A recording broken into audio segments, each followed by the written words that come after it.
Everyone. আবারও অনেক দিন পরে প্রায় 1-2 সপ্তাহ পরে কোনো ভিডিও শ্যুট করছি। তো ভীষণ জ্বরের মধ্যে ভুগলাম আমরা 3টে মানুষ, মা, আমি, আমার মেয়ে। মানে আমি আর আমার মেয়ে এক ঘরে, আর মা একটা ঘরে পড়েছিলাম। আর এই জ্বরটা যাদের হয়েছে তারা ছাড়া বুঝবে না, গায়ে অসহ্য যন্ত্রণা। আর জ্বরটা হওয়ার পরে ভীষণ উইক, মানে আমি তো মাথা তুলতেই পারছি না, এমনি লো প্রেশার। আর আমাদের সবার জ্বরে এমনই অবস্থা, কেউ যে রান্না করবে, রান্নাটা বাড়িতে করে দেবে এমন কেউ ছিল না। তো রান্না না করেই ছিলাম। তারপরে বৌদি দিয়েছে, এসে আমার এক বৌদি আছে, আমার মাসি আছে, ওরাই রান্না বান্না করে তাই পাঠিয়েছে, সেরকমভাবে খেয়েছি। তো নিজেদের করার ক্ষমতাও ছিল না, এরকম অবস্থা। আর এটা এখন হচ্ছে আজকের খবর, 2 দিন আগে আবার বাবা অ্যাডমিট হয়েছে, চেস্ট পেন হচ্ছে ভীষণভাবে।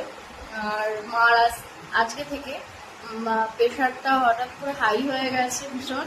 আর গ্যাস পাম্প করে মাথা ব্যথা ঘুরে বমি টমি হয়ে একসাথে মারও শরীর খারাপ, আমারও এরকম, মেয়েটাও এরকম। মেয়েটা ভীষণ রোগা হয়ে গেছে, মানে হাফেরও হাফ, এমনি তো অত রোগা, তার উপর আরোই রোগা।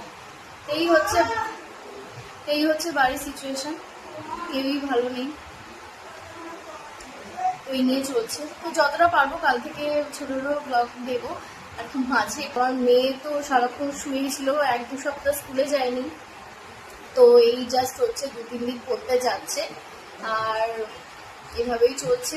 তো ভাবলাম একটা ছোট শর্টস দিয়ে আর কি, মেয়েকেই আনতে যাব এখন, ও পড়তে গেছে। তো টোটো আসবে, আর সেই সময় ভাবলাম তোমাদের সাথে একটু ভিডিও শেয়ার করা যাক আর কি। তো কাল থেকে আবার চেষ্টা করবো যেমন আর কি ছোট